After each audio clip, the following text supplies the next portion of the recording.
살을 내는 듯한 북풍이 태백산맥의 험준한 능선을 타고 내려와 천지의 모든 생명을 얼어붙게 만들던 그날 밤.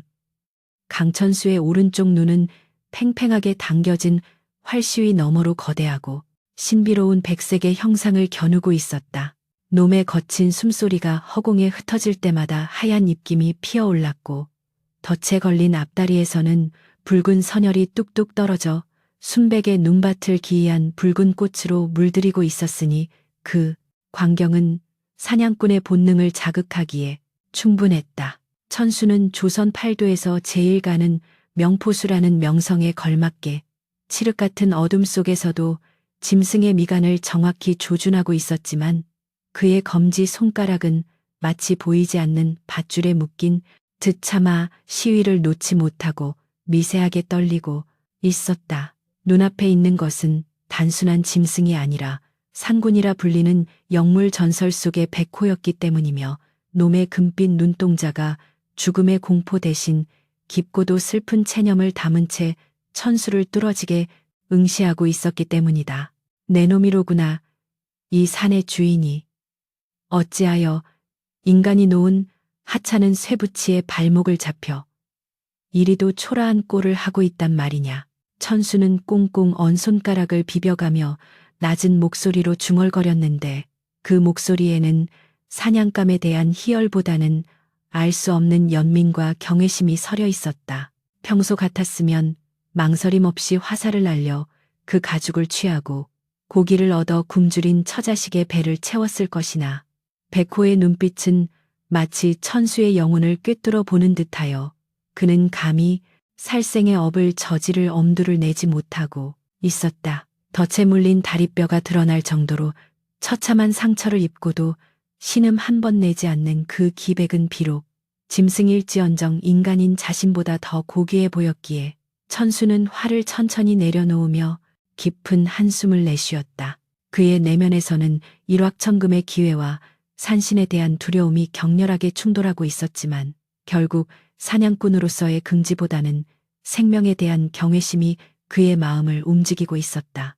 천수는 조심스럽게 아주 천천히 백호에게 다가갔는데 눈 밟는 소리가 적막한 산중을 울릴 때마다 백호의 털이 곤두서고 낮은 으르렁거림이 천수의 고막을 때렸으나 그는 멈추지 않고 두 손을 들어 저기가 없음을 보였다.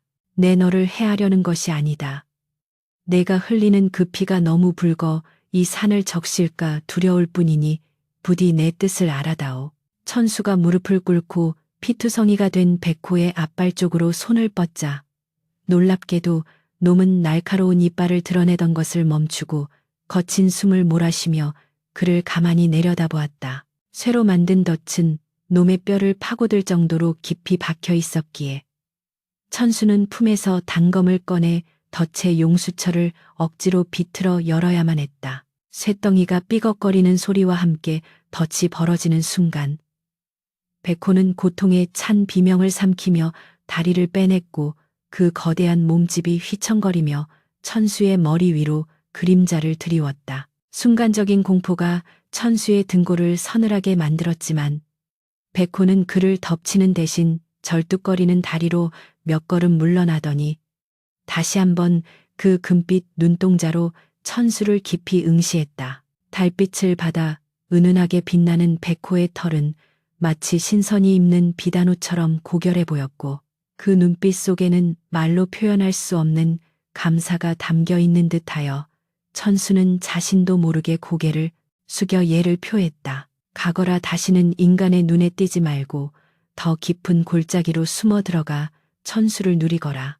천수의 말이 끝나기가 무섭게 백호는 바람처럼 몸을 돌려 눈보라 속으로 사라져 버렸고 남겨진 것은 붉게 물든 눈밭과 덩그러니 놓인 피 묻은 덫뿐이었다. 천수는 빈손으로 돌아가야 한다는 현실과 집에서 기다릴 아내와 아이들의 굶주린 얼굴을 떠올리며 씁쓸한 미소를 지었지만 가슴 한구석에는 그 무엇과도 바꿀 수 없는 뜨거운 무언가가 차오름을 느꼈다.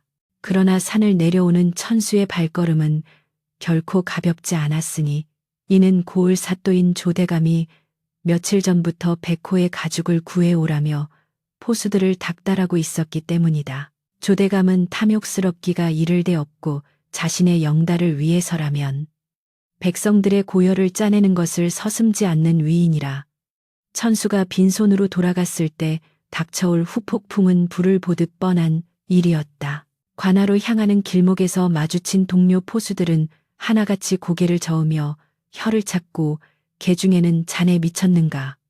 그 귀한 것을 보고도 그냥 살려보냈다니 제정신이 아니구먼이라며 비웃는 이들도 있었으나 천수는 묵묵부답으로 일관했다.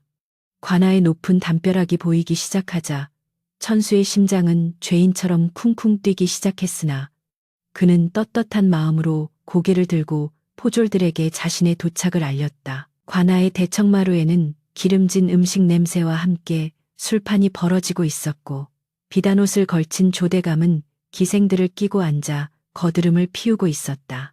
천수가 뜰 아래 엎드려 절을 올리자 조대감은 술잔을 내려놓으며 번들거리는 눈으로 그를 훑어보았다. 그래 천수라 하였느냐. 조선팔도 제1의 포수라 하여 내 특별히 기대를 걸었거늘 빈손으로 온 꼴을 보아하니 내 영을 우습게 여긴 것이 분명하구나. 조대감의 목소리에는 냉기가 서려 있었고 좌우에 도열한 형방과 이방들은 험악한 표정으로 천수를 노려보며 분위기를 험악하게 만들었다. 천수는 바닥에 이마를 조아린 채 떨리는 목소리로 아뢰었다. 사또 날이 소인이 밤을 새워 산을 뒤졌으나 백호는 영물이라 인간의 눈에 쉽게 띄지 않사옵니다. 하오나 소인이 덫을 놓은 흔적조차 찾지 못하였으니 부디 며칠만 더 말미를 주신다면 닥쳐라. 내 놈이 산속에서 무엇을 보았는지 내 모를 줄 아느냐. 조대감이 벼락같이 소리치며 술상을 걷어차자 그릇들이 와장창 깨지며 파편이 사방으로 튀었다. 내 이미 다른 사냥꾼들을 통해 네가 덫에 걸린 백호를 보고도 풀어주었다는 첩보를 입수하였다. 감히 관의 명령을 어기고 짐승에게 사사로운 정을 베풀다니 이는 나를 능멸하고 국법을 어긴 대역죄나 다름없다. 조대감의 고함 소리에 천수는 등줄기에 식은땀이 흐르는 것을 느꼈다. 산속에서 마주쳤던 동료 포수들 중 누군가가 포상금에 눈이 멀어 자신을 밀고 한 것이 분명했다. 천수는 억울함에 고개를 들고 외쳤다. 사또나리 짐승도 생명이 있고 더욱이 백호는 산을 지키는 신령한 존재이옵니다. 어찌 천한 소인이 감히 신령을 해할 수 있겠사옵니까? 부디 통촉하여 주시옵소서. 하지만 탐욕에 눈이 먼 조대감에게 천수의 호소는 쇠괴의 경읽기나 다름없었으니 그는 즉시 포졸들에게 명하여 천수를 결박하라 소리쳤다. 저놈을 매우 쳐라. 내 놈이 백호 가죽을 어디에 숨겼는지 혹은 백호가 도망친 곳이 어디인지 실토할 때까지 주리를 틀고 살점을 뜯어낼 것이다.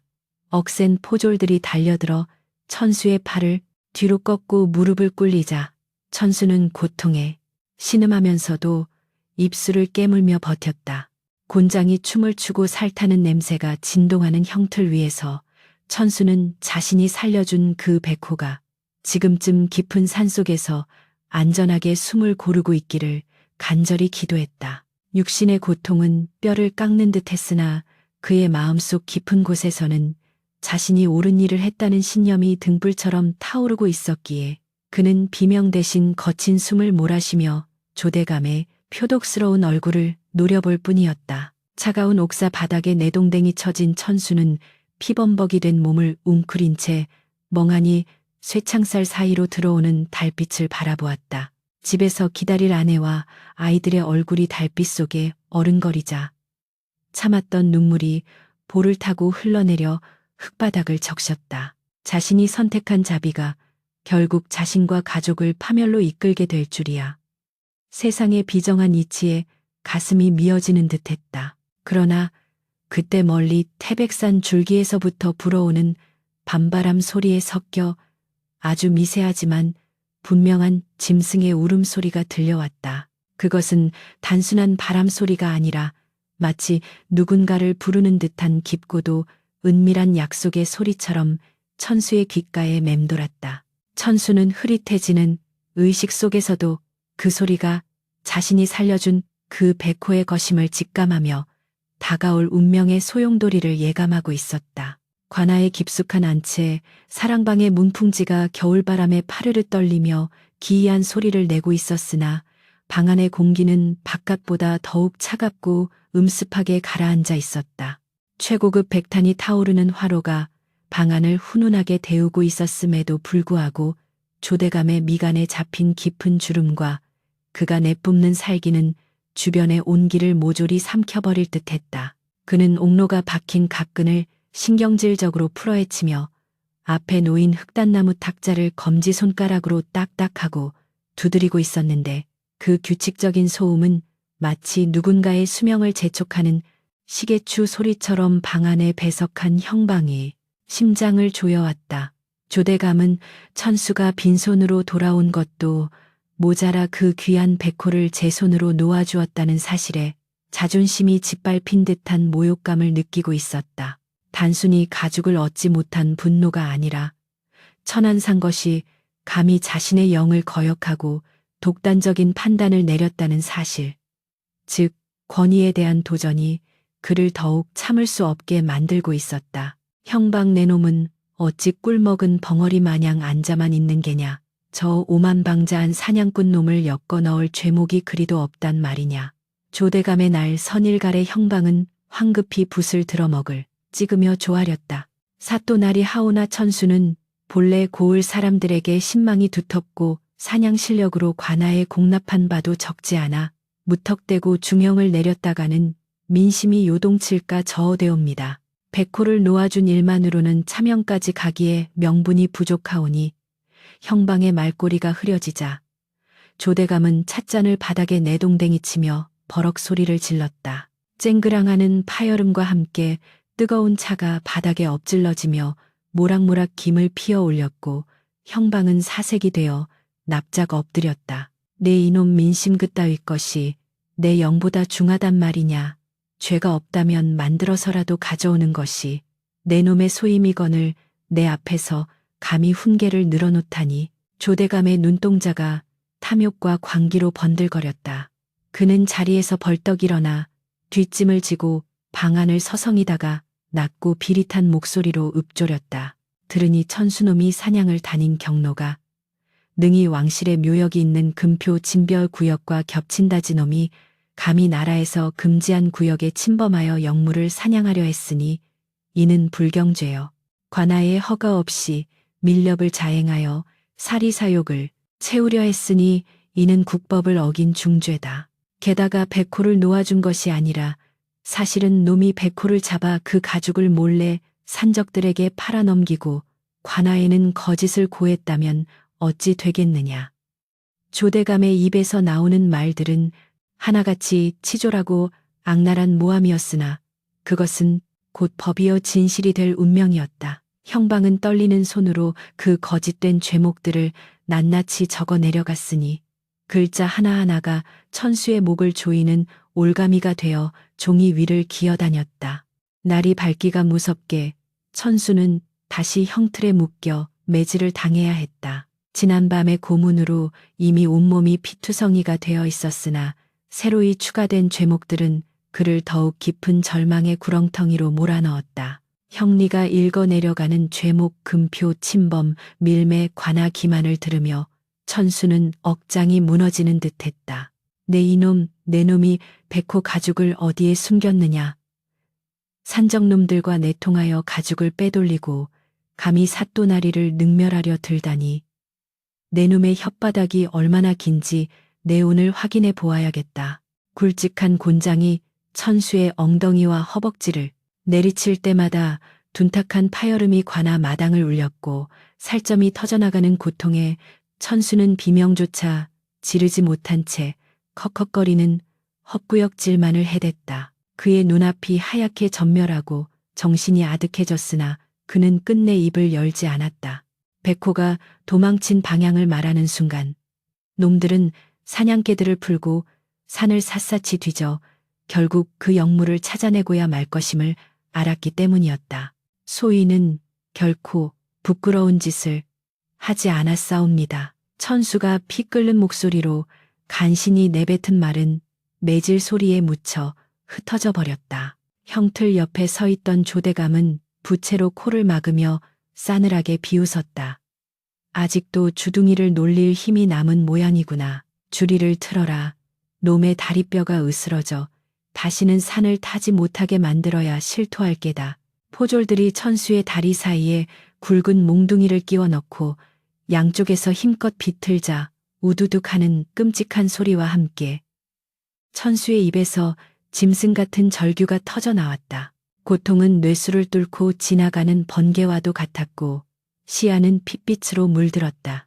그러나 그 극심한 고통 속에서도 천수의 머릿속에는 눈 덮인 산에서 마주쳤던 백호의 그 고요한 금빛 눈동자가 떠올랐다. 그 눈빛은 천수에게 견뎌라, 버텨라 라고 말하는 듯했다. 그는 혀를 깨물어 자결하고 싶은 충동을 억누르며 의식을 잃지 않으려 안간 힘을 썼다. 한편 관아 밖에서는 천수의 아내 월아가 머리를 풀어 헤친 채 포졸들에게 매달려 애원하고 있었다. 그녀의 옷고름은 뜯겨져 나갔고 고운 얼굴은 눈물과 흙먼지로 뒤범벅이 되어 있었다. 나으리 제발 한 번만 뵙게 해주십시오. 제 남편은 법 없이도 살 사람입니다. 산짐승 하나 살려준 게 어찌 죽을 죄란 말입니까? 월아는 포졸의 바짓가랑이를 잡고 늘어졌으나 돌아온 것은 무자비한 발길질 뿐이었다. 흙바닥에 나뒹군 월아는 찢어지는 가슴을 부여잡고 통곡했다. 지나가던 마을 사람들은 안타까운 눈빛으로 그녀를 쳐다보았지만 누구 하나 선뜻 나서서 도와주는 이는 없었다. 조대감의 서슬퍼런 권세 앞에 나섰다가는 자신들 또한 어떤 봉변을 당할지 알 수 없었기 때문이었다.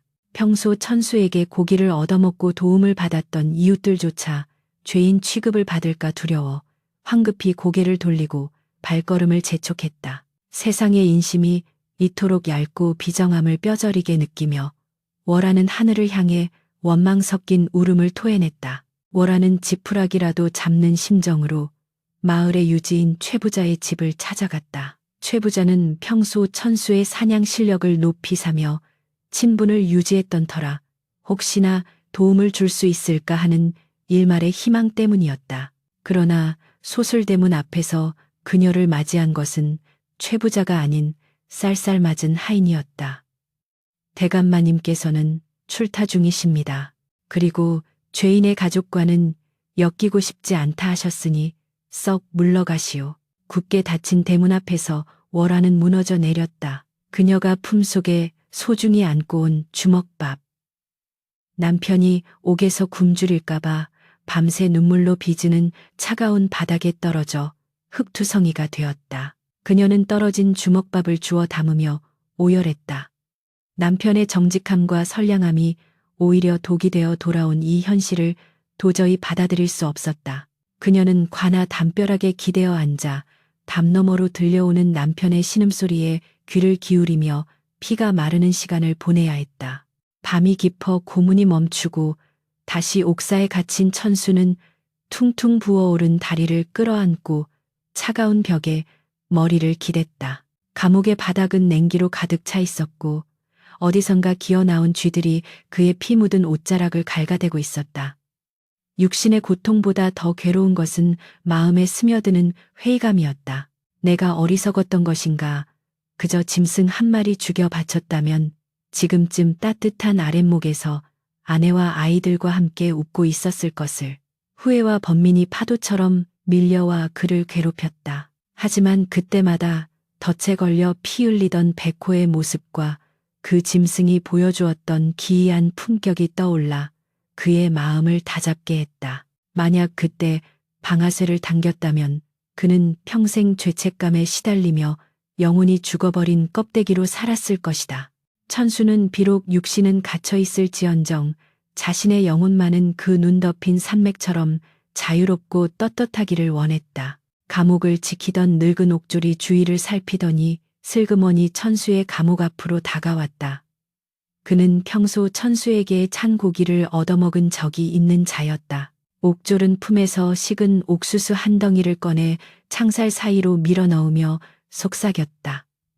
여복의 천수, 그냥 다 불어버리지 그랬나. 조대감은 자네가 죽기 전엔 멈추지 않을 위인일세. 들리는 소문으로는 내일 정오에 자네의 목을 치라는 명이 내려질 거라네. 그 말은 사형 선고나 다름없었다. 천수는 옥수수를 쥔 손을 떨며 옥조를 바라보았다. 내일 정오라 하였는가. 죽음이 코앞에 닥쳤다는 사실이 실감나지 않았다. 그러나 한편으로는 이 지옥 같은 고통이 끝난다는 생각에 안도감마저 들었다. 고맙네 영감. 내 처자식에게 부디 미안하다고 나는 떳떳하게 갔으니 부끄러워 말라고. 그 말만은 꼭 전해주게. 천수는 옥수수를 한 입 베어 물었지만 모래알을 씹는 것 같아 목으로 넘길 수가 없었다. 좁은 창살 사이로 보이는 밤하늘에는 유난히 밝은 별 하나가 태백산 쪽을 향해 빛나고 있었다. 그 별빛은 마치 누군가가 그를 지켜보고 있다는 신호처럼 깜박였다. 천수는 감각이 없는 다리를 주무르며 눈을 감았다. 내일이면 모든 것이 끝날 것이다. 그의 목이 떨어지는 순간 그가 지키려 했던 신념도 가족에 대한 사랑도 허공으로 흩어질 것이다. 그러나 그는 알지 못했다. 그가 베푼 자비가 산을 타고 흘러 인간의 힘으로는 거스를 수 없는 거대한 인과응보의 바람을 불러일으키고 있다는 사실을. 깊은 산속 어딘가에서 천수가 흘린 피 냄새를 맡은 거대한 그림자가 어둠을 가르며 관아를 향해 달려오고 있다는 것을. 달빛마저 얼어붙어 창백하게 질린 그날 밤. 옥사의 작은 창틈으로 스며드는 냉기는 곧 닥쳐올 죽음의 예고처럼 천수의 뼈마디를 파고들었다. 내일이면 형장의 이슬로 사라질 운명임을 알기에 천수는 잠을 청하는 대신 퉁퉁 부어오른 눈을 힘겹게 떠 밤하늘을 올려다보았다. 평생을 산과 들을 누비며 호연지기를 길러온 그였지만 다가오는 죽음의 그림자 앞에서는 인간으로서 느낄 수밖에 없는 근원적인 공포와 회한이 가슴을 짓눌렀다. 그러나 이상하게도 그 두려움의 끝자락에는 알 수 없는 평온함이 자리 잡고 있었으니 이는 자신이 지킨 신념이 결코 헛되지 않았음을 믿는 자만이 가질 수 있는 마지막 위안이었다.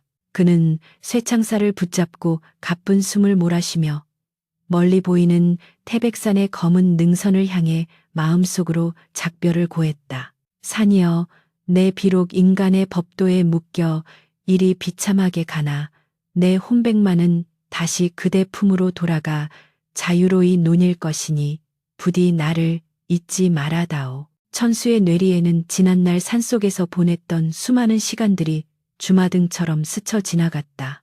첫 사냥의 희열, 눈보라치는 밤의 고독, 그리고 운명처럼 마주쳤던 그 백호의 깊은 눈동자까지 모든 기억이 선명하게 되살아나 그의 영혼을 어루만졌다. 그는 자신이 살려준 백호가 지금쯤 깊은 골짜기 어딘가에서 상처를 회복하고 웅장한 자태로 산을 호령하고 있을 모습을 상상했다. 그래, 그것으로 되었다. 천하의 영물이 나 같은 놈의 손에 죽지 않고 살아남았으니 내 목숨 하나 바친들 무엇이 아깝겠는가. 천수는 찢어진 입술 끝을 올려 희미한 미소를 지었다. 비록 아내와 아이들을 남겨두고 떠나는 것이 천추의 한으로 남을지언정 비겁한 밀고자가 되어 평생을 숨어 사느니 차라리 떳떳한 주검이 되는 길을 택한 자신의 결정을 후회하지 않으려 애썼다. 밤이 깊어지자 관아를 둘러싼 공기의 흐름이 미묘하게 바뀌기 시작했다. 초저녁까지 매섭게 몰아치던 부풍이 잦아드는가 싶더니 이내 땅 밑바닥에서부터 올라오는 듯한 낮고 묵직한 진동이 옥사의 바닥을 타고 천수의 몸으로 전해져 왔다. 그것은 바람 소리도 아니요 천둥 소리도 아닌 마치 거대한 산 자체가 숨을 쉬는 듯한 기이한 울림이었다. 옥사를 지키던 포졸들은 갑자기 으스스해진 분위기에 옷깃을 여미며 투덜거렸다. 어이 자네도 느꼈나? 갑자기 등골이 서늘해지는 것이 영 기분이 나쁘구먼. 마치 누군가 뒤에서 노려보는 것 같지 않은가? 그러게 말일세. 오늘따라 산짐승 울음소리 하나 들리지 않는 게 꼭 폭풍전야 같단 말이야. 재수옴 붓기 전에 얼른 술이나 한 잔 걸치세. 포졸들은 불안감을 떨치기 위해 화로 곁으로 모여들었지만 그들이 느끼는 공포의 실체가 무엇인지는 짐작조차 하지 못하고 있었다. 그 시각 마을 어귀에 묶여있던 개들이 일제히 꼬리를 말아넣고 낑낑대며 마루 밑으로 숨어들기 시작했다. 닭장 속의 닭들은 틀을 치며 불안하게 울어댔고 외양간의 소들은 거친 숨을 몰아쉬며 뒷걸음질 쳤다. 짐승들은 본능적으로 감지하고 있었다. 인간의 감각으로는 느낄 수 없는 먹이사슬의 최정점에 있는 존재가 내뿜는 압도적인 살기사치가 마을을 향해 다가오고 있음을 말이다. 칠흑 같은 어둠 속 태백산맥의 험준한 줄기를 타고 내려오는 거대한 그림자가 있었다. 놈이 발을 디딜 때마다 쌓인 눈이 소리 없이 눌렸고 나뭇가지들은 경외감에 몸을 떨었다. 그것은 복수심에 불타는 맹수의 분노가 아니라 은혜를 갚기 위해 산을 내려온 산군 산준의 엄중한 행차였으며 그 위압감은 산 아래의 모든 생명을 침묵하게 만들기에 충분했다. 천수는 감각이 무뎌진 몸을 일으켜 세우려 애쓰며 귀를 기울였다. 포졸들은 듣지 못하는 그러나 사냥꾼인 그에게만은 너무나도 익숙하고 그리운 소리가 바람결에 실려오고 있었다. 후, 후 하는 깊은 폐부에서 뿜어져 나오는 짐승의 숨소리. 그것은 단순한 호흡이 아니라 대기의 흐름을 바꾸고 주변의 잡기들을 물리치는 영험한 소리였다. 천수의 심장이 격렬하게 뛰기 시작했다. 설마 네가 온 것이냐? 이 위험한 곳에 인간들의 탐욕이 들끓는 이 사지에 네 발로 찾아왔단 말이냐? 천수는 쇠창살을 움켜쥐고 어둠 속을 응시했다. 믿을 수 없는 일이었다. 짐승이 인간의 은혜를 기억하고 목숨을 걸고 내려온다는 것은 전설 속에서나 들을 법한 이야기였기 때문이다. 하지만 피부에 와닿는 팽팽한 긴장감은 그것이 현실임을 말해주고 있었다. 관아의 안채에서는 조대감이 잠을 이루지 못하고 뒤척이고 있었다. 그는 내일 있을 처형식이 자신의 위세를 드높일 좋은 기회라 여겨 흐뭇해하면서도 왠지 모를 불안감에 가슴이 답답해짐을 느꼈다. 창호지 문 밖에서 들려오는 바람 소리가 마치 원기들의 통곡 소리처럼 들려 소름이 돋았다. 걔 아무도 없느냐? 밖에 바람이 심한 게냐? 아니면 내가 헛소리를 듣는 게냐? 조대감이 소리쳤으나 대답하는 하인은 없었다. 관아 전체가 마치 거대한 소나귀에 눌린 듯 깊은 침묵 속에 잠겨 있었. 촛불이 이유 없이 파르르 떨리더니 꺼져버렸고 어둠 속에 남겨진 조대감은 식은땀을 흘리며 이불을 머리끝까지 뒤집었었다. 그는 자신의 탐욕이 불러온 재앙이 코앞에 닥쳤음을 알지 못한 채 그저 날이 밝기만을 기다리는 어리석은 겁쟁이에 불과했다. 새벽녘동이 트기 직전에 어스름한 빛이 세상을 덮을 무렵 옥사 주변을 감싸던 기이한 정적은 절정에 달했다. 천수는 이제 확신할 수 있었다. 옥사 담벼락 너머 바로 저 어둠 속에 그가 와 있음을. 짐승 특유의 비릿하면서도 향긋한 냄새가 섞인 바람이 코끝을 스쳤다. 천수는 눈을 감고 마음속으로 말을 걸었다. 돌아가라. 나 하나 죽는 것은 자연의 이치이거늘 너까지 위험해질 필요는 없다. 네가 모습을 드러내는 순간 놈들은 화살과 창으로 너를 참할 것이다. 제발 부디 돌아가거라. 천수의 간절한 염원에도 불구하고 밖에서 느껴지는 기운은 요지부동이었다. 오히려 그 존재감은 점점 더 뚜렷해져 마치 거대한 산 하나가 옥사 바로 앞에 옮겨진 듯한 중압감을 주었다. 먼동이 터오며 날이 밝았다. 옥졸들이 부산하게 움직이며 천수를 끌어내기 위해 옥사 문을 열었다. 쇠사슬이 절그럭거리는 소리가 새벽의 정적을 깼다. 일어나라, 갈 때가 되었다.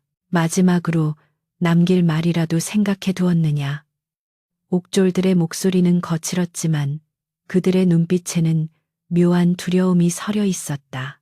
밤새 느꼈던 그 불길한 기운 탓인지 그들은 서둘러 이 일을 끝내고 싶어하는 기색이 역력했다. 천수는 담담하게 몸을 일으켰다. 피 묻은 죄수복을 입고 헝클어진 머리카락 사이로 드러난 그의 눈빛은 그 어느 때보다 맑고 강렬했다. 그는 죽음을 앞둔 죄수가 아니라 마치 먼 길을 떠나는 수행자처럼 의연했다. 가자. 내 발로 걸을 테니 재촉하지 마라. 천수가 옥사 밖으로 첫 발을 내딛는 순간 까마귀 떼가 하늘을 뒤덮으며 요란하게 울어댔다. 불길한 징조라고 수군거리는 사람들 사이로 천수는 고개를 들어 태백산을 한번 바라보고는 형장을 향해 걸음을 옮겼다. 형장으로 가는 길에는 이미 수많은 구경꾼이 몰려 나와 있었다. 그들 중에는 천수의 억울함을 알기에 안타까워하며 눈물을 훔치는 이들도 있었고 그저 호기심에 찬 눈으로 죽음을 구경하러 온 이들도 있었다. 군중 속에서 아내 월하가 실신할 듯 오열하며 쓰러지는 모습이 보였다. 천수의 가슴이 찢어지는 듯 아팠으나 그는 이를 악물고 눈물을 삼켰다. 지금 나약한 모습을 보이면 아내가 더 무너질 것임을 알기에 그는 애써 시선을 돌렸다. 형틀이 놓인 단상 위에는 망나니가 춤을 추며 칼에 물을 뿜고 있었고 그 옆에는 조대감이 비단 의자에 앉아 거만한 표정으로 천수를 내려다보고 있었다. 죄인 강천수는 들어라. 국법을 어기고 관할을 능멸한 죄 죽어 마땅하다. 마지막으로 할 말이 있느냐 조대감의 호통 소리가 형장에 울려 퍼졌다. 천수는 형틀에 묶인 채 조대감을 똑바로 쳐다보며 입을 열었다. 내 죄는 오직 생명을 귀히 여긴 것뿐이요. 하늘이 알고 땅이 알거늘 내 목을 칠 수는 있어도 내 뜻을 꺾을 수는 없을 것이요. 다만 당신의 그 탐욕이 언젠가 당신을 삼킬 것이라는 사실을 명심하시오. 천수의 서슬 퍼런 유언에 조대감의 얼굴이 불그락 푸르락해졌다. 저놈의 목을 당장 쳐라 당장. 조대감의 말이 떨어지자 망나니가 기괴한 춤사위와 함께 칼을 높이 쳐들었다. 햇빛을 받아 번뜩이는 시퍼런 칼날이 천수의 목덜미를 겨냥했다. 구경꾼들은 비명을 지르며 눈을 가렸고 천수는 조용히 눈을 감았다. 이제 끝이구나. 그러나 바로 그 순간 하늘이 무너지는 듯한 굉음과 함께 땅이 요동쳤다. 크아아 아흥 형장 뒤편 숲속에서 터져 나온 그 소리는 천둥보다 더 크고 벼락보다 더 날카로웠다. 산군산준 태백산의 주인이 마침내 모습을 드러낸 것이다. 형장을 뒤흔든 그 뇌성병력은 단순히 짐승의 목청에서 나온 소리가 아니었으니 그것은 억울하게 죽어간 원혼들의 비명과 땅의 분노가 한데 뭉쳐 터져 나온 대자연의 심판과도 같았다. 망나니가 높이 쳐들었던 칼은 그 압도적인 기세에 눌려 맥없이 바닥으로 떨어져 뒹굴었고 구경꾼들은 혼비백산하여 비명조차 지르지 못한 채 바닥에 납작 엎드렸다. 흙먼지가 자욱하게 피어오르는 형장 한복판 바람처럼 날아와 육중하게 착지한 존재는 바로 천수가 그토록 염려하고 그리워했던 그 백호였다. 눈 덮인 태백산맥의 정기를 그대로 품은 듯 백호의 털은 눈부시게 하겠고 검은 줄무늬는 마치 붓으로 그린 듯 선명했으며 그 거대한 덩치는 황소조차 한 입에 삼킬 듯 위용이 넘쳤다. 놈이 내뿜는 서늘한 냉기는 한여름의 열기마저 순식간에 얼어붙게 만들었고 형장은 순식간에 인간의 법도가 지배하는 공간이 아닌 야생의 법칙이 지배하는 사지스디로 변해버렸다. 산군이다. 산군님이 노하셨다. 군중 속에서 누군가가 공포에 질린 목소리로 외치자 사람들은 앞다투어 도망치기 시작했다. 서로 밀치고 밟히며 아비규환의 지옥도가 펼쳐졌으나 기이하게도 백호는 도망치는 백성들에게는 눈길조차 주지 않았다. 놈의 금빛 눈동자는 오직 단 한 곳 형장 높은 단상 위에 앉아 사시나무 떨듯 떨고 있는 조대감을 향해 고정되어 있었다. 백호가 천천히 그러나 거침없는 발걸음으로 단상을 향해 다가가자 그 발걸음 하나하나가 지축을 울리는 북소리처럼 조대감의 심장을 강타했다. 조대감은 비단 의자 뒤로 몸을 숨기려 애쓰며 쉰 목소리로 비명을 질렀다. 무엇들 하느냐. 저 짐승을 쏘아라. 창으로 찔러라. 내 녹을 먹는 놈들이 어찌 가만히 보고만 있느냐. 그의 고함은 처절했으나 이미 공포에 질린 포졸들의 손에서는 창과 활이 미끄러져 내린 지 오래였고 감히 상군에게 대적할 용기를 가진 자는 아무도 없었다. 백호가 단상 아래 이르러 거대한 앞발을 들어 올리자 단상을 지탱하던 기둥이 성냥개비처럼 부러져 나갔다. 의학 외마디 비명과 함께 조대감이 바닥으로 굴러떨어졌다. 화려한 관복은 흙투성이가 되었고 옥로가 박힌 갓은 지식여져 형체를 알아볼 수 없게 되었다. 평소 백성들 위에서 군림하며 호의호식하던 탐관오리의 위엄은 온데간데 없고 눈앞의 맹수 앞에서 살려달라 애원하는 비굴한 늙은이만이 남았을 뿐이었다. 살려다오. 내내 가진 재물을 다 줄 터이니 제발 목숨만은. 조대감은 뒤로 엉금엉금 기어가며 눈물 콧물을 쏟아냈다. 그러나 백호는 그 추한 꼴을 비웃기라도 하듯 입을 크게 벌려 천지를 진동시키는 포효를 다시 한번 내질렀다. 그 소리에 조대감은 넋이 나간 사람처럼 입을 벌린 채 그 자리에서 기절하고 말았는데 바지 가랑이 사이로 흘러나온 누런 물이 흙바닥을 적시고 있었다. 한편 형틀에 묶여 이 모든 광경을 지켜보던 천수는 벅차오르는 감정을 주체할 수 없었다. 자신이 베푼 작은 자비가 이토록 거대한 기적이 되어 돌아올 줄이야. 그는 흐르는 눈물을 닦을 생각조차 하지 못하고 백호를 바라보았다.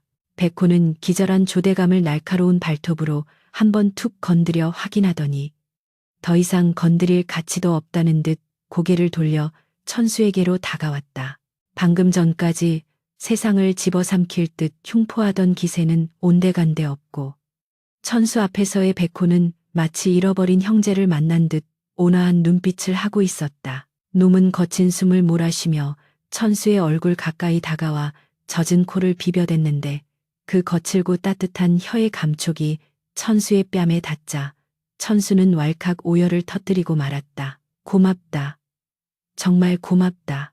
내 너를 살린 것이 아니라 네가 나를 다시 살리는구나. 백호는 천수의 울음소리를 듣고는 낮은 소리로 그르렁거리며 위로하듯 머리를 비비더니 이내 날카로운 이빨을 드러내어 천수를 되참매고 있던 굵은 밧줄을 물어뜯기 시작했다. 뚝뚝 하는 소리와 함께 질긴 동아줄이 끊어려 나갔다. 칼로도 쉽게 끊어지지 않던 밧줄이 백호의 이빨 아래 힘없이 풀려나가는 광경을 보며 멀리서 숨죽여 지켜보던 사람들은 탄성을 질렀다. 보아라, 짐승이 사람을 알아본다. 하늘이 강포수를 살리려 산군을 보내신 게야. 마침내 밧줄이 모두 끊어지고 천수는 자유의 몸이 되어 바닥에 주저앉았다.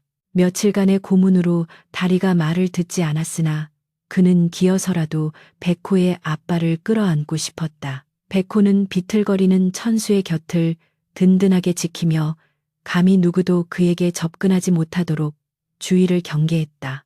그때 정신을 차린 몇몇 포졸들이 사태를 수습하려 창을 들고 다가오려 했으나 백호가 고개를 돌려 서슬퍼런 안광을 쏘아대자 그들은 얼어붙은 듯 제자리에 멈춰섰다.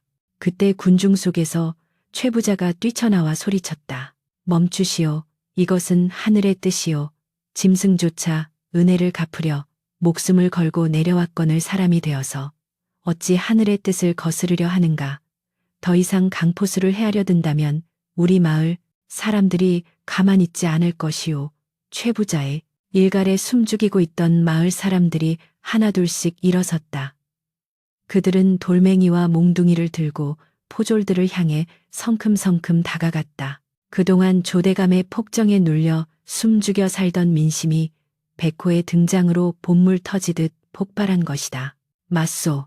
강포수는 죄가 없다. 죄인은 저기 누워있는 조가놈이다. 백성들의 함성이 형장을 가득 메우자 포졸들은 슬금슬금 뒷걸음질 치며 창을 내렸다. 천수는 비틀거리며 일어나 아내 월아를 찾았다. 군중 틈에서 달려나온 월아가 천수의 품에 안기며 통곡했다. 여보, 살아계셨군요. 꿈이 아니지요. 천수는 피투성이가 된 손으로 아내의 등을 토닥이며 백호를 바라보았다. 백호는 두 사람의 재회를 지켜보듯 잠시 머무르다. 이내 할 일을 다 마쳤다는 듯 몸을 돌려 산 쪽을 향했다. 놈은 떠나기 전 마지막으로 천수를 향해 한 번 더 깊은 눈맞춤을 보냈다. 그 눈빛은 이제 빚을 갚았으니 부디 평안하게 살라는 무언의 작별 인사였다. 천수는 월하의 부축을 받으며 백호의 뒷모습을 향해 깊이 허리를 숙여 절을 올렸다. 가거라 산군이여. 부디 저 험한 산 속에서 영원히 왕으로 군림하소서. 내 죽는 날까지 그대의 은혜를 잊지 않으리다. 백호가 유유히 사라진 뒤 형장에는 쓰러진 조대감과 부서진 형틀만이 덩그러니 남았다.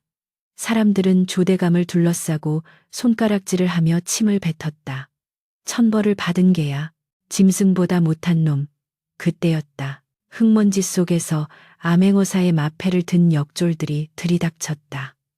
암행어사 출두야 우렁찬 외침과 함께 형장은 다시 한번 술렁였다.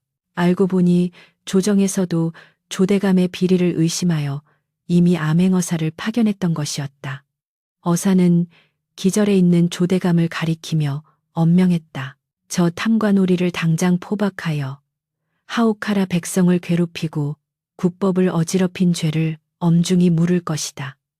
포승줄에 묶여 끌려가는 조대감의 처참한 몰골을 보며 천수는 긴장이 풀려 그 자리에 스르르 주저앉았다. 그것은 단순한 탈진이 아니라 죽음의 문턱에서 돌아온 자만이 느낄 수 있는 깊은 안도와 감사의 표현이었다. 하늘은 언제 그랬냐는 듯 맑게 개어 있었다. 태백산의 능선 위로 눈부신 햇살이 쏟아져 내렸고 눈 덮인 산봉우리는 마치 백호가 앉아 있는 듯 하얗게 빛나고 있었다. 천수는 아내의 손을 꼭 잡고 그 산을 올려다보았다. 바람결에 섞여 들려오는 짐승의 울음소리가 마치 천수에게 보내는 축복처럼 느껴졌다. 사람들은 천수를 애워싸고 환호하며 그의 무사귀환을 축하해 주었다. 그날 형장에서 일어난 기적은 단순한 우연이 아니었다. 그것은 생명을 귀히 여기는 인간의 진심이 하늘을 감동시키고 짐승의 마음까지 움직여 만들어낸 거대한 드라마였다. 천수는 비록 몸은 상처투성이었으나 그의 마음속에는 그 어떤 보물보다 값진 백호와의 우정이 영원히 새겨지게 되었다. 이제 남은 것은 상처를 치유하고 다시 평범한 일상으로 돌아가 진정한 행복을 찾는 일뿐이었다. 태백산맥의 험준한 봉우리에 쌓였던 만년설이 녹아내려 맑은 계곡물이 되어 흐르고 앙상했던 나뭇가지마다 연초록의 새순이 돋아나는 춘삼월이 돌아왔다. 겨울의 혹독한 추위와 함께 관아를 휘감았던 탐욕과 공포의 기운도 봄눈 녹듯 사라졌고 고을에는 모처럼만의 평화로운 기운이 감돌았다. 조정에서 파견된 암행어사는 조대감의 가산을 정몰하여 억울하게 빼앗겼던 백성들의 재물을 되돌려 주었고 그를 파직하여 유배를 보내니 백성들은 거리로 쏟아져 나와 덩실덩실 춤을 추며 태평성대를 노래했다. 천수 또한 모진 고문으로 얻은 상처가 아내 월하의 지극정성 어린 간호 덕분에 하루가 다르게 아물어가고 있었다. 비록 다리에는 평생 지울 수 없는 흉터가 남았고 비가 오는 날이면 뼈가 시려오는 통증이 찾아왔으나 천수는 그 상처를 부끄러워하거나 원망하지 않았다. 오히려 그 흉터야말로 자신이 지켜낸 신념의 증거이자 산군 산준과 맺은 기이한 인연의 징표라 여겨 자랑스럽게 생각할 따름이었다. 몸이 어느 정도 회복되자 천수는 오랫동안 손때 묻은 자신의 활인 각궁을 꺼내들고 마루에 앉았다. 물소뿔로 만들어 탄력이 좋고 명중률이 뛰어나 조선 제1의 포수라는 명성을 안겨주었던 그 활이었다. 천수는 마른 수건으로 활시위를 닦으며 깊은 상념에 잠겼다. 이 활로 수많은 생명을 거두었다. 처자식을 먹여 살리기 위함이라는 명분 뒤에 숨어나는 너무나 많은 피를 손에 묻혀왔구나. 산군이 보여준 그 고귀한 생명의 무게를 깨달은 이상 천수는 더 이상 예전과 같은 마음으로 활을 잡을 수 없음을 직감했다. 살생을 업으로 삼는 사냥꾼의 길은 이제 끝났음을 그의 영혼이 먼저 알고 거부하고 있었다. 천수는 결심한 듯 자리에서 일어나 활과 화살통을 깨끗한 비단 보자기에 쌌다. 그리고는 집 뒤편에 있는 늙은 소나무 아래에 깊은 구덩이를 파고 자신의 분신과도 같았던 활을 그곳에 정중히 묻었다. 이제 쉬거라. 더 이상 피냄새를 맡지 말고 이 땅의 기운을 받아 흙으로 돌아가거라. 그것은 천수 자신에게 보내는 작별 인사이자 새로운 삶을 향한 다짐이었다. 활을 버린 천수는 사냥꾼 대신 약초꾼이 되어 산을 오르기 시작했다. 그는 짐승을 쫓는 대신 병든 사람을 살리는 약초를 캐고 산속의 나무를 가꾸며 산의 일부가 되어 살아갔다. 신기하게도 천수가 산에 오를 때면 사나운 짐승들은 그를 피해 길을 터주었고 뱀이나 독충들조차 그를 해하려 들지 않았다. 마을 사람들은 입을 모아 말했다. 산군님께서 강포수를 지켜주시는 게야. 산신령이 인정한 사람이니 짐승들도 함부로 못하는 게지. 천수는 그 말을 들을 때마다 빙그레 웃을 뿐 별다른 말을 하지 않았다. 다만 산 깊은 곳에서 약초를 캐다가 이따금씩 들려오는 호랑이의 울음소리를 들을 때면 하던 일을 멈추고 그쪽을 향해 가만히 고개를 숙여 예를 표하곤 했다. 그것은 보이지 않는 곳에서 서로의 안부를 묻는 그들만의 은밀한 대화법이었다. 세월은 유수와 같이 흘러 천수의 머리에도 하얀 서리가 내려앉고 얼굴에는 깊은 주름이 패인 노인이 되었다. 그동안 그의 집에는 웃음소리가 끊이지 않았으니 장성한 자식들이 낳은 손자, 손녀들이 마당을 뛰어놀며 재롱을 피웠기 때문이었다. 어느 해 늦가을 단풍이 붉게 타오르다 못해 핏빛으로 물들던 날 천수는 왠지 모를 이끌림에 지팡이를 짚고 집을 나섰다. 할아버지 어디 가세요? 산에 바람이 찬데 손녀가 걱정스런 눈빛으로 물었지만 천수는 인자한 미소로 아이의 머리를 쓰다듬으며 대답했다. 오랜 친구가 부르는구나. 잠깐 다녀오마. 천수의 발길이 향한 곳은 젊은 시절 백호를 처음 만났던 그 태백산맥의 깊은 골짜기였다. 늙은 몸을 이끌고 험한 산길을 오르는 것이 쉽지 않았으나 그의 발걸음은 마치 구름 위를 걷는 듯 가벼웠다.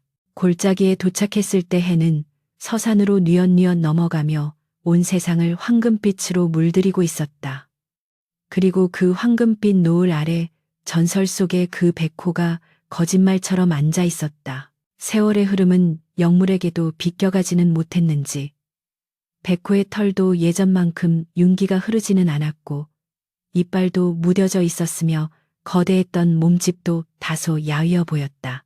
그러나 그 금빛 눈동자만큼은 여전히 맑고 깊어 세상의 모든 이치를 꿰뚫어 보는 듯했다. 천수와 백호 늙은 사냥꾼과 늙은 호랑이는 서로를 마주보며 아무 말 없이 서 있었다. 십수년 전 생과 사의 갈림길에서 맺어졌던 그 뜨거운 인연이 시공간을 넘어 다시금 두 존재를 하나로 묶어주고 있었다. 천수가 천천히 다가가 백호의 옆에 털썩 주저앉았다. 백호는 피하지 않고 가만히 천수의 어깨에 자신의 머리를 기대어 왔다. 따뜻했다. 짐승의 체온이 이토록 따뜻하고 위로가 될 수 있다는 것을 천수는 다시 한번 뼈저리게 느꼈다. 자네도 많이 늙었구려.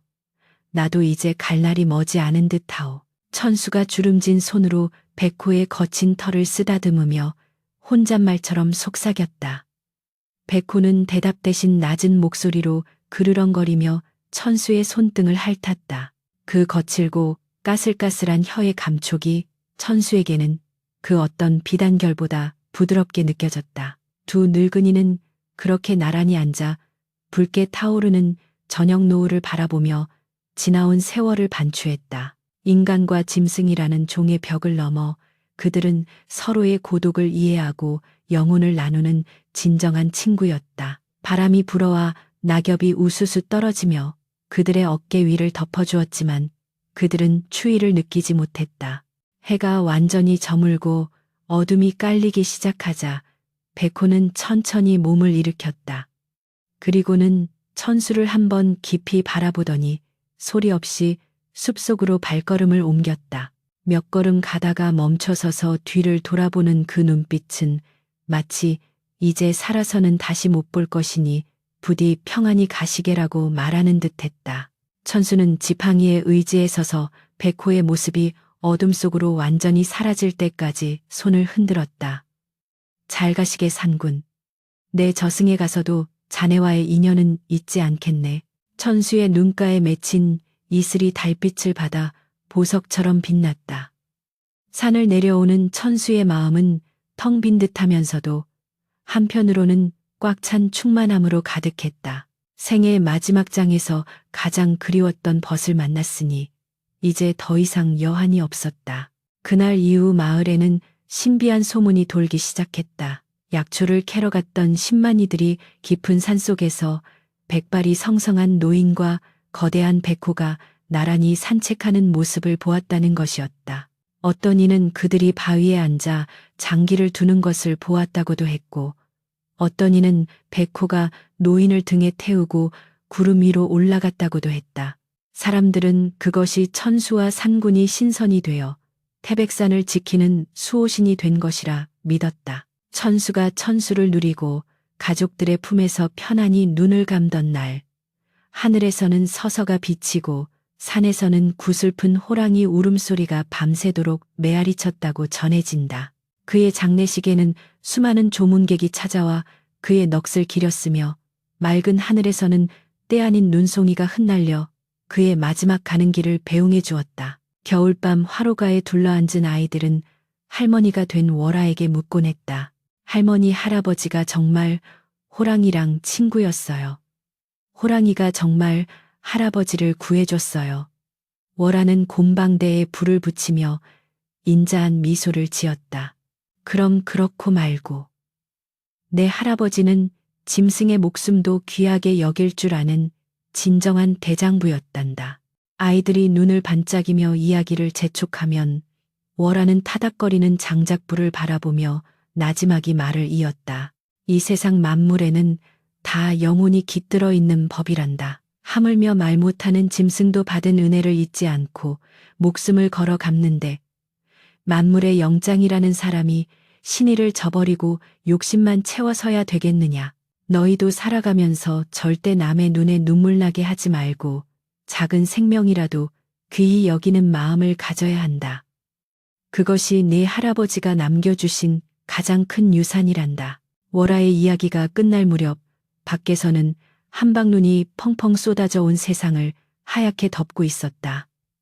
마치 천수와 백호가 처음 만났던 그날처럼 순백의 세상이 펼쳐졌다. 그러나 이번에는 핏자국 하나 없는 평화롭고 고요한 눈밭이었다. 방 안의 따스한 온기와 아이들의 새근거리는 숨소리, 그리고 창호지 문 너머로 들려오는 바람소리가 어우러져 평온한 밤의 교향곡을 연주하고 있었다.